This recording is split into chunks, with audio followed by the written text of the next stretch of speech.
لقيت زوجي بحي الشرطه، قلت له ليش بعت اطفالك؟ قال ثمن سكوت العصابه علي الاطفال. السلام عليكم. قصة غريبة أول مرة أسمع بيها بالنجف. جيت للبيت لقيت المرة أم حسين واقفت لي بالباب. قالت عندي مشكلة أريد أسولف لك إياها. شنو المشكلة؟ قالت زوجي باع أطفالي وأكو ناس جاي يجوني يردون ياخذون الأطفال من عندي. قلت لها يعني شلون باع أطفالك؟ قالت زوجي متورط ويا عصابة وبايع أطفالي لهذه العصابة، وهاي العصابة يجون يردون ياخذون أطفالي حتى يسووهم متسولين بالشوارع. بس الولد تمام؟ عندها 4 ولد وبنية، يردون ياخذون ال4 ولد. وهسه هذه المرة راح اسولف لكم القصة من البداية للأخير. وقيادة الشرطة أعتقد عندها علم بهذا الموضوع وما مسوين شيء. فالكلام موجه إلى سيادة وزير الداخلية المحترم، خليه يسمع القصة كاملة لأن متورط بها حتى نائب برلماني من النجف. هذا الكلام هي راح تسولفه. سولف يا ام حسين. انا زوجي باع اطفالي العصابه مال التسول. اجتنا هاي العصابه بتاريخ 18/3/2022، قالوا احنا اشترينا اطفالك من ابوهم. قلت لهم شلون اشتريتوا اطفالي من ابوهم وابوهم مختفي؟ قالوا ابوهم ببيت النائب فلان. لما رحت بيت هذا النائب اللي تقول عليه بالدائرة الجنوبية، ما اريد اذكر اسمه، هي مستعدة تذكر اسمه قدام قيادة الشرطة قدام المحكمة. تمام؟ بالمناسبة زوجك شنو اسمه؟ اسمه هادي محسن عاصر ركابي. وين بيتهم؟ مين هو؟ هو من الناصرية. وحضرتك شو انا اسمك؟ من النجف على حسن محمد. عشيرتك شنو؟ انا من الغزالات. تمام؟ هاي اسم رجلها واسمها هي. كم طفل عندك؟ عندي 5 اطفال، هو باع ال4 ولد على مود يقدون بالشوارع. قلت له ليش بعتهم؟ بيش بعتهم؟ قال انا ما بعتهم بفلوس، من لقيته ببيت النائب. قال ثمن سكوت العصابه الاطفال. قلت له انا راح اشتكي عليك. قال روح اشتكي، انا اكو جماعه ساندتني. للعلم انه زوجي مسنود من قبل العصابه والعصابه مسنوده من قبل هذا النائب.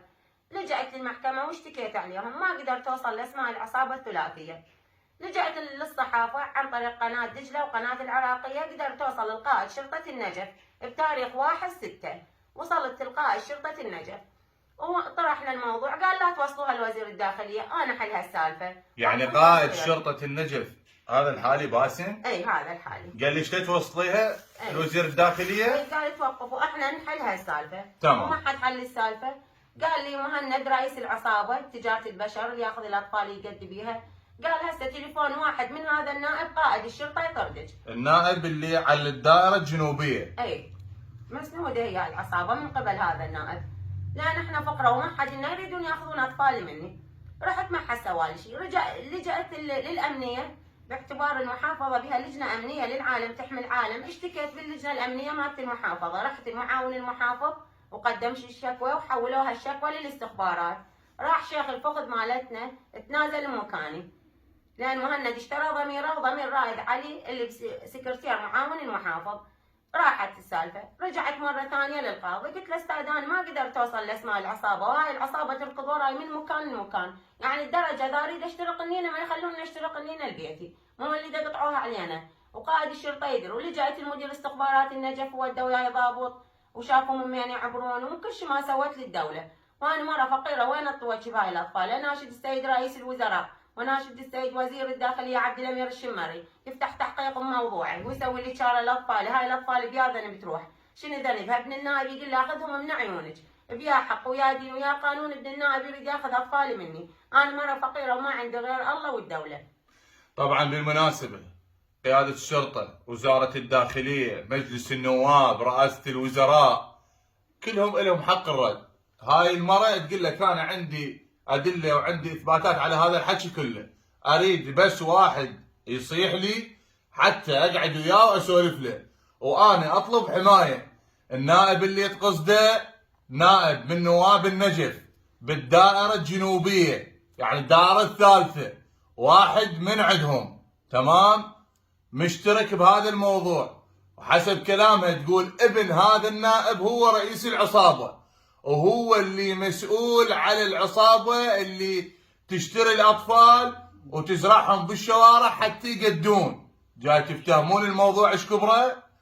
هذه المرة جاي تطلب حمايتها وحماية أطفالها، وزوجها من الناصرية واسمه معلوم ذكرته، وزوجها ركابي، وهي البنية غزالية منا من نجف. فالموضوع موضوع كبير. أنا جيت لقيتها وقفت لي بالباب، قالت أريد توصل مناشدتي، توصل صوتي. فهسه هذه المرأة من سكنة حي السلام، قيادة الشرطة عندها علم بالموضوع، فهنا نريد نوصله رئاسة الوزراء، الوزير الداخلية، المحافظ النجف، لازم يتم تحقيق بهذا الموضوع. بالمناسبة حتى المرجعية ورشيد الحسيني طلع قبل أيام قال هذول اللي يقدون بالتقاطعات عصابات. فعلا. هسه هاي المرة جاي تثبت هذا الكلام. لما ابن نائب برلماني مشترك ويا هذول العصابة كارثة. زين اب باع اطفاله ليش؟ على شنو؟ شنو اللازمين عليه؟ قبل شويه قلتي لي جاي يجون للبيت ويقعدون بالبيت بالسطح ما اعرف شنو، ذكري لي هذا الموضوع. اي هاي العصابه مهند وميثم وفراس وهم مجموعه كلهم يصعدون لفوق السطح مالتي، لان ما عندنا واحد، احنا ناس فقره، يقعدون بالسطح يشربون الماء يرضى به الله فوق ويشمرون القواطع علي وعلى اطفالي. اطلع للشارع يركضون وراي. والغريب انه بالاعلام الامني مالت قياده شرطه النجف المقدم علاء ونقيب احمد يودون الشرطه على اطفالي، يريدون ياخذون اطفالي. يعني وين صايره هاي؟ وين هالدوله؟ بس حمل من هذا الفيديو اي شيء يصير عليه هسه هي واطفالها، تحمل قياده شرطه النجف. تحمل الموضوع. احسن. اي هسه بعد انا هذا كل المواضيع سولفناها وكل الاسماء ذكرناها باستثناء النائب. هم 3 نواب بالدائره الجنوبيه، واحد من عندهم تمام، فما نريد نذكر اسمه حتى لا ندخل بسين وجيم وهاي السوالف. وهي مستعده تذكر اسمه قدام القانون بالمحكمه، برئاسه الوزراء، بوزاره الداخليه، بالشؤون، بمجلس النواب، بقياده شرطه النجف. هذا الموضوع كله كبير. في امان الله.